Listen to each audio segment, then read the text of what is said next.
Hey, hey, hey, garage people, coming at you on Monday, January 20th. You see some tools of destruction sitting in front of you. And if you're a keen viewer, you'll notice that this is the bottom half of a fast Lsxr 102mm intake manifold for an LS1. There's my stock intake manifold. And here's the upper half with all the runners. I unpacked this past weekend because I couldn't resist, and I went through and assigned each runner a number. They are all the same except for cylinder 7, which is unique, but I went and assigned all of them numbers based on the order that they came in. And then I plugged them all into the manifold here and checked the basically the port matching on them to see how smooth and matched up the transitions were from the runner to the manifold. And some of them were pretty good and some of them require a little work. So I'm gonna polish those up and get them real smoothed out and make an even transition. I may or may not fill in the little trench in the middle with some epoxy or something, not quite sure yet, we'll see.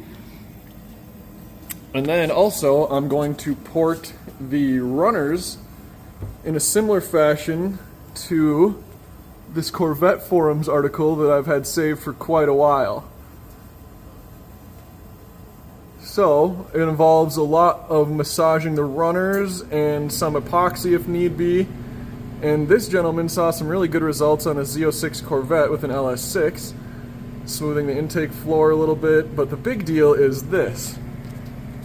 So that front runner has been smoothed and all the rest of them have yet to be worked on. So as you can see, that is akin to this view right here. And those little ribs, those strengthening ribs, not only do they impede the flow through the plenum to each individual mouth of the runner, but they also lessen the plenum volume by a little bit, which not a huge deal, but we'll take any additional plenum volume we can get. But mostly, it smooths out the path down this inner plenum volume to get to the rear wall so all the cylinders can get the maximum flow or maximum air volume in at any given time. There's also, on the top of the runners, these ridges as well. And they're less vital because they stick way up in here against the top of the manifold. So I may leave those alone and retain the inherent strength that comes with them.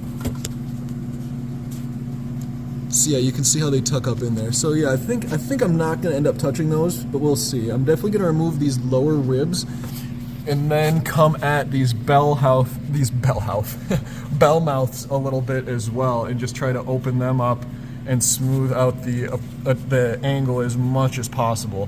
And then I'll probably coat these the bellies of these runners with some epoxy along that seam, especially if I can see through them. Obviously, if I can see through them, or like the seam, not the actual material, but if there's cracks or gaps in them, those need to be sealed for sure, just because we want the full length of this runner to act on the system. These are the longest length runners. They're the stock runners that come with this kit, and they're the runners that I want. I don't want the high RPM ones. Well, we're going to rev it anyway, but I want all the torque down low that we can get, and then we're going to port it to get as max flow as we can get up top. So also right now I've got my nitrous plate mounted up.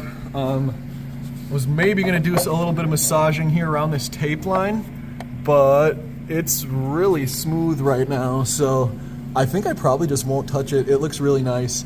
The only things I've done is I installed my map sensor in here. Had to drill a hole in the back and get that installed, but it was fine. There's a place for it. And then I installed my little vacuum port right here. With these two little tap screws and this little port guy as well. So super simple. There's my giant new throttle body, which I'm excited about. And my little workstation, I got the air compressor set here. I got to rig up some hoses with some ends. And then I'm going to plug in my little my die grinder here. I've got my Dremel for doing the inside of these, just because that's going to be very minimal. And then I got the bigger grinder, or the die grinder to adjust these ridges here. So, what is this in cylinder 7? Nope, this is one of the other ones. 1, 2, 3, 4, 5, 6, 8. And 7's just special because it tucks into the back here. So, but I've got them all labeled.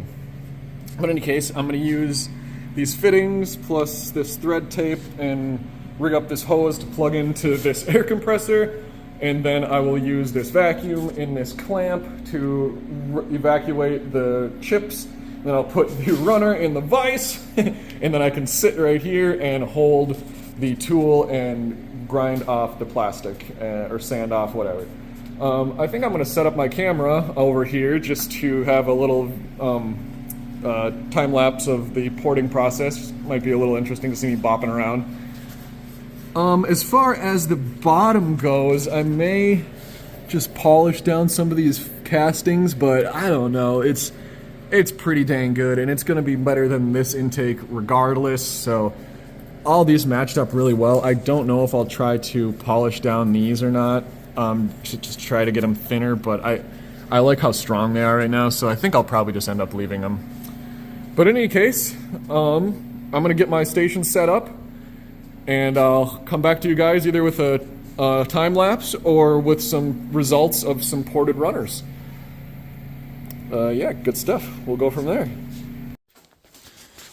Oh, by the way, it's like -10 and windy out. You can just see the little bit of condensation in here frozen on the bottom of the garage door. Yeah, so I'm not gonna be going outside today.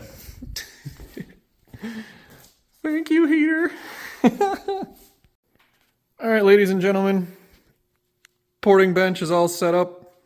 Got the vacuum, die grinder, Dremel for the small stuff, air compressor, PPE, lighting, headphones. I'm going to start with the Dremel on the exit or the transition to the intake, and then I will start on the underside rib here with the die grinder. First time porting.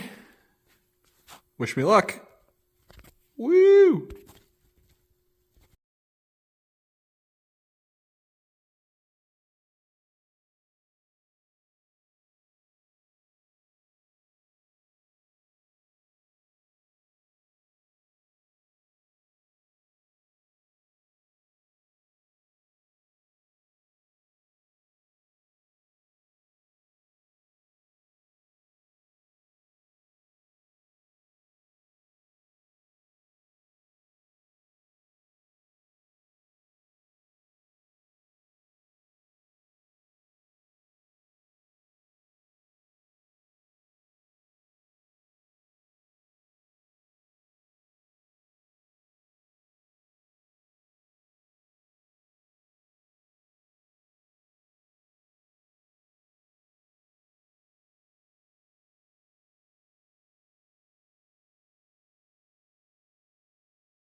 Alright guys, coming at you from the porting bench.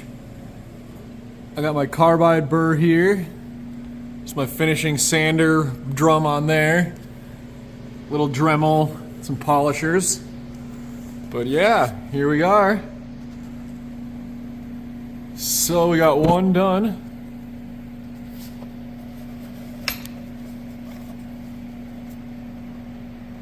You can see that inner horn there. Took a little bit off right there. And you'll notice that you can see light through here now. So, let's see, there's one that's done versus one that needs to be done. I know which one I'd like more. And of course, there's the other side, but that doesn't really play as much of a factor because these things plug in about like this. And that's just hugged up against the cap, so that's what we're looking at. Pretty cool in my opinion. So, got one down, 7 more to go, and then I will go get my JB weld from the store and slather these cracks full, smooth it out by hand, let it dry, and then polish it off with the sander if need be. And I think I will probably do the same on this ridgeline as well, just to make sure there's no leaks. Just because there's a little bit of a flashing gap in there, so I'll probably just smear it in there and then hit it with the sanding drum when I'm done. So, yeah, cool stuff. This is where the money is going to come from. If you want to hit 500 horsepower NA with 347 cubic inches, you got to do a little bit of modification. So, yeah. And I'd be lying if I said it wasn't fun. All right, folks. I'm going to keep going. This is my project for at least today and probably tomorrow. Hopefully later in the week, I will be able to go up to DRM and do some engine block and crankshaft stuff. And then maybe borrow a little tool from my buddies to test out and clean all my fuel injectors before we get those installed as well. So definitely going to want to run those through with some clean air preemptively to make sure they're all matched up, and then also there's not dirt or plastic in them or something. So, all right, got my setup over here. There's the air compressor, vacuum, all my stuff, tripod. So that's my plan for the rest of the day. Eventually I'll hit this and polish this thing off. And that, and this, and this, and this. I'm gonna make it look as incognito as possible. Oh, shout out Jenny. Nails is. So yeah, I'm gonna make it stealthified. And yeah, we'll go from there. Much excite. Horsepower. Yeah.